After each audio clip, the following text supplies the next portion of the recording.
यत्र नार्यस्तु पूज्यन्ते रमन्ते तत्र देवता।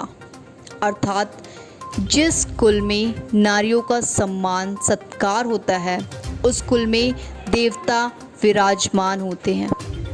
शक्ति संकल्प नवरात्रि का आयोजन अभिवक्ता प्रभा वर्मा द्वारा किया गया।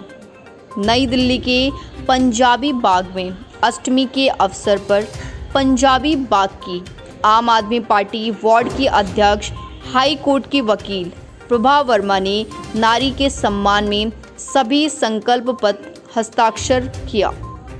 उन्होंने कहा, जहां नारी का सम्मान नहीं होता वहां देवता भी विराजमान नहीं होते हैं। यह कार्यक्रम देश में बढ़ रहे महिलाओं के अत्याचार को लेकर सवाल खड़े किए और पूछा, जब नवरात्रि में मां की पूजा होती है देश में महिलाओं के ऊपर अत्याचार कब रुकेगा। और इसी बात को लेकर हस्ताक्षर अभियान की शुरुआत की गई।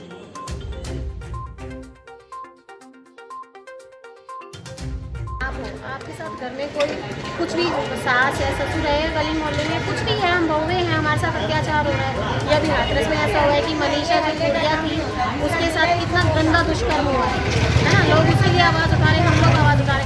तो औरतों और लड़कियों के साथ बूढ़ी बूढ़ी लेडीज़ों को लोग नहीं छोड़ रहे हैं, उनके साथ रेप कर रहे हैं, तो उनके लिए हम आवाज़ उठा रहे हैं। अगर आपको कोई परेशानी है, आपकी गली मोहल्ले में आसपास कहीं पर भी लड़कियों को अगर कोई परेशान कर रहा है, जगह जगह पर लड़के खड़े हो जाते हैं, लड़कियों का निकलना आजकल बहुत मुश्किल हो रहा है, तो उन सब के लिए हम लोग आवाज़ उठा रहे हैं कि आप कम से कम ये फॉर्म भरें और अगर कहीं पर कोई तकलीफ है तो आप हमसे कॉन्टैक्ट करें। हम एकजुट होकर, हम महिलाएं एकजुट होकर उसका समाधान निकालें। जो ये माहौल आजकल हो चुका है कि लड़के बहुत गंद फैला रहे हैं लड़कियों के खिलाफ, तो हम उसमें आवाज़ उठा रहे हैं। घर में छोटे बेटी या कोई भी है सेफ नहीं है, हमारी लड़कियां हमारी सुरक्षित नहीं, हम खुद भी सुरक्षित है ही नहीं। बस में चले जाएं, हम पैदल कहीं पर भी जा रहे हैं, हम सुरक्षित नहीं है। तो अगर हम खुद ये मुहिम चलाएंगे कि नहीं औरत भी कुछ है, तो सामने वाला हमें कुछ कह ही नहीं सकेगा, कुछ भी नहीं कह सकता। अब हमें अपना करना पड़ेगा, कोई नहीं देगा। तो उसी के हक के लिए हम लोग लड़ रहे हैं। जैसे आप कहीं देखो ना तो प्रभा जी, शक्ति संकल्प नवरात्र आज का जो आप लोगों का दिल्ली महिला आयोग, औरत का सम्मान, माता का, आज माँ कालरात्रि का दिन, ठीक है, तो क्या ये आप कब तक चलाएंगे इस अभियान को, और इस अभियान के थ्रू आप लोग क्या कर रहे हैं? ये जो हमारा है शक्ति संकल्प नवरात्र, ये हमारी मैडम है महिला आयोग से स्वाति मालीवाल जी, ये उन्होंने मुझे एक प्रेरणा दी थी। उन्होंने कहा कि हमें पूरी दिल्ली में ये कैंपेन चलानी है जिससे हम लोग एक हमारी अहमियत पता चले।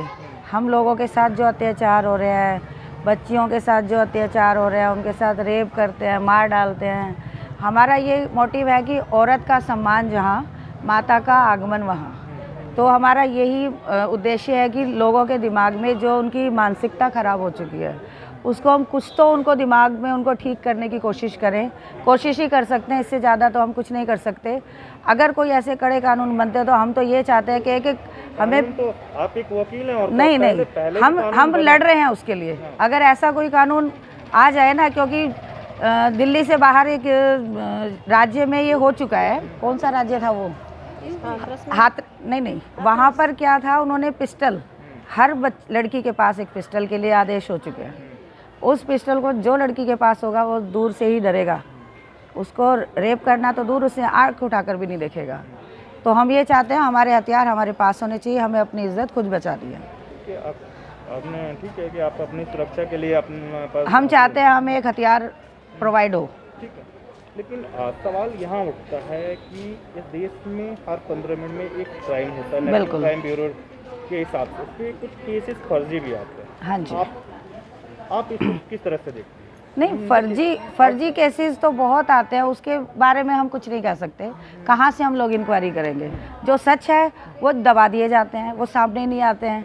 फर्जी केस है, वहाँ पे पैसा खा लिया जाता है, तो उसके बारे में कौन क्या बोलेगा। अच्छा, एक सवाल है, कोर्ट के अंदर सबसे बड़ा ये है कि बहुत सारी फाइलें, जब भी कोई केस जाता है तो कितना टाइम में आप लोग वहाँ से सुनवाई हो जाता है? जो भारत का कोर्ट का स्थिति है उस पर आपकी क्या प्रतिक्रिया है? हाँ, कोई लिमिट नहीं है, डिले रहता है बहुत, कोई जल्दी सुनवाई नहीं होती। उसकी वजह से जो पीड़ित है वो बेचारा घर बैठ जाता है, उसके पास कोई ऑप्शन नहीं रहता है। दूसरा, उसके पास पैसे की कमी हो जाती है, गरीब आदमी के पास कोई पैसा नहीं होता है, तो वो बेचारा दब कर रह जाता है।